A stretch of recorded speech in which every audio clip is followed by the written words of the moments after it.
നമ്മൾ പലപ്പോഴും പെൺകുട്ടികളോട് പറയാറുണ്ട്, വിവാഹം കഴിച്ചു പോയ വീട്ടിൽ എന്തെങ്കിലും പ്രശ്നങ്ങളുണ്ടെങ്കിൽ ഒന്നും നോക്കണ്ട, തിരിച്ച് സ്വന്തം വീട്ടിലേക്ക് വരണം. പക്ഷെ തിരിച്ചു വരുന്ന വീട്ടിലും ഇവരെ പോലത്തെ മനുഷ്യരാണെങ്കിൽ അവരെന്ത് ചെയ്യും? ഒരു പെൺകുട്ടി രാത്രി പുറത്തു പോയാൽ അവളെന്തോ വലിയ തെറ്റ് ചെയ്തതുപോലെയാണ് നമ്മുടെ സമൂഹം അത് നോക്കിക്കാണുന്നത്. പിന്നെ ആ പെൺകുട്ടിയെ കുറിച്ച് കുറ്റം പറച്ചിലായി, ആ പെൺകുട്ടിക്ക് മറ്റെന്തോ പണിയാണ്, അതുകൊണ്ടാണ് രാത്രി ലേറ്റായിട്ട് വരുന്നത് എന്ന് പറഞ്ഞ് വരുത്തുന്നു. പെൺകുട്ടിയുടെ അച്ഛനോടും അമ്മയോടും ചെന്നിട്ട് മോളുടെ നടപ്പ് ശരിയല്ല, ലേറ്റായിട്ടൊക്കെയാണ് വരുന്നത്, ഇങ്ങനെയൊക്കെ പറയുന്നു. സ്ത്രീകളെ നല്ല വഴിക്ക് നടത്തുക എന്നതാണ് നമ്മുടെ നാട്ടിലെ ബഹുഭൂരിപക്ഷം ആൾക്കാരുടെയും ജോലി.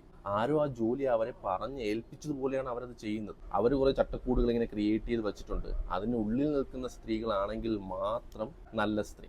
ആ ചട്ടക്കൂട് ബ്രേക്ക് ചെയ്ത് സ്വന്തം ജീവിതം സ്വന്തം ഇഷ്ടമനുസരിച്ച് ജീവിക്കുന്ന സ്ത്രീ ആണെങ്കിൽ അവളുടെ ജീവിത രീതി ശരിയല്ല എന്ന രീതിയിലുള്ള സദാചാര മൈൻഡ്, ആ മൈൻഡാണ് ഈ കൊലപാതകത്തിലേക്ക് കലാശിച്ചത്.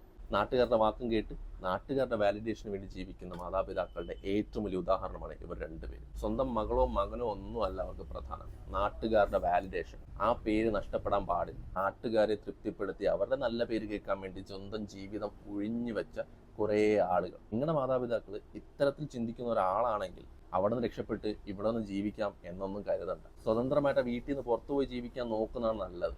അറ്റ്ലീസ്റ്റ് ജീവനോടെയെങ്കിലും ഇരിക്കും. നാട്ടിലെ സദാചാര ഒളികൾക്ക് ഇപ്പൊ സമാധാനമായി കാണും. അങ്ങനെ സൊസൈറ്റിയെ നന്നാക്കി എന്ന് ആലോചിച്ചവർക്കെല്ലാം സമാധാനമായിട്ട് ഉറങ്ങാം.